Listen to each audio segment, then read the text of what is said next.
panahon ngayon, abala ang mga tao sa kanilang mga gawain. Kaya ang marami sa atin ay madalas ma-stress at sumakit ang katawan. Pero, alam nyo ba na may isang alternatibong paraan para sa mabilisang lunas sa mga ito? Ito ay sa pamamagitan ng acupuncture. Para sa detalye, balitaan mo kami, Jackie Sai. We look at the eye.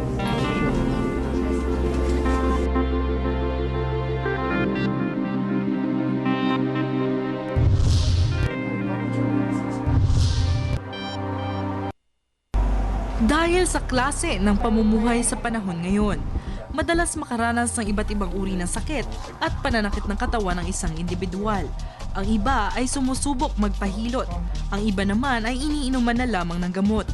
Ngunit may ilang sumusubok ng alternative therapy, gaya ng acupuncture. Marahil may ilan na takot sa karayom at hindi naniniwala sa mga panggagamot gaya nito. Ngunit may ilan na nakakaranas ng ginhawa matapos masubukan ng acupuncture. Back problem. Super na-strain na siya with all the classes that I've been doing. And since I'm doing yoga, so I'm aware of this alternative medicine such as acupuncture, so I tried it out. Most people are willing to try acupuncture because it helps with the free flow of qi or life force. Qi is similar to prana. So when you puncture one area, the qi flows immediately. Also denotes when there is qi flow, there is blood flow, and when there is blood flow, there is proper physiology. There are certain points in the body have neural and helps them to elicit a neural response in the brain, thereby releasing endorphins, or in other cases, just pooling of blood to release the pain. Nag-uumpisa ang konsultasyon sa pamamagitan ng basic check-up. At pagkatapos suriing mabuti ng acupuncturist, magtatanong ito kung saan bandang masakit na bahagi ng katawan. My pain? Where is your pain? Here. At dito, uumpisahan ng therapy kung saan tinutusukan ng acupuncture needles ang ilang key points ng katawan. Clinical trials were conducted from dental pain to osteoarthritis to migraine to trigeminal neuralgia. It has all been used for coughing, for asthma, menstrual problems, fertility enhancements, and it also has been used for chemotherapy side effect reduction. Acupuncture in the Philippines started in the 1970s after a New York reporter was admitted during his coverage in China with Richard Nixon. Had on emergency appendectomy without the use of anesthesia. So what the Chinese did was use acupuncture on him to numb the pain during the appendectomy.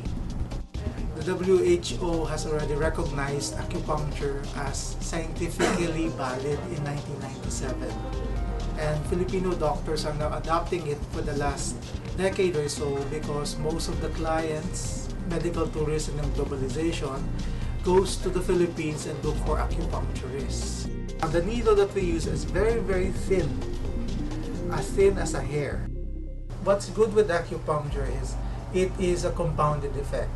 Natuwa naman ang first-timer at yoga instructor na si Donna Francisco sa pagsubok niya sa acupuncture. I was curious, but at first, actually, takot ako sa needle. while putting the needle, you will feel na parang may slight na parang electrical, parang may ganun eh. But, as in right after that, parang super na-relax talaga. Maliban sa therapeutic therapy, marami pang magagawa sa katawan, gaya ng anti-aging at aesthetic treatments na hindi na kailangan pang sumailalim sa surgery. The new field now is more on the anti-aging or rejuvenation acupuncture, wherein you would like to preserve your current state of health so that you could live as long as 80 or 100 just like in the olden day. What it does, it punctures certain areas or certain values in the body for the hormones to rejuvenate, for the muscle tone to be rejuvenating, and also for digestion and other functionings to be normal.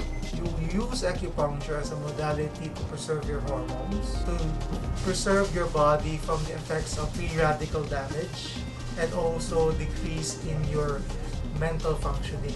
Because we use anti-aging acupuncture to prevent Alzheimer's disease and dementia or memory loss, hormonal decline, and to balance the free radical damage in the body. Para sa telebisyon ng bayan, Jackie Sari.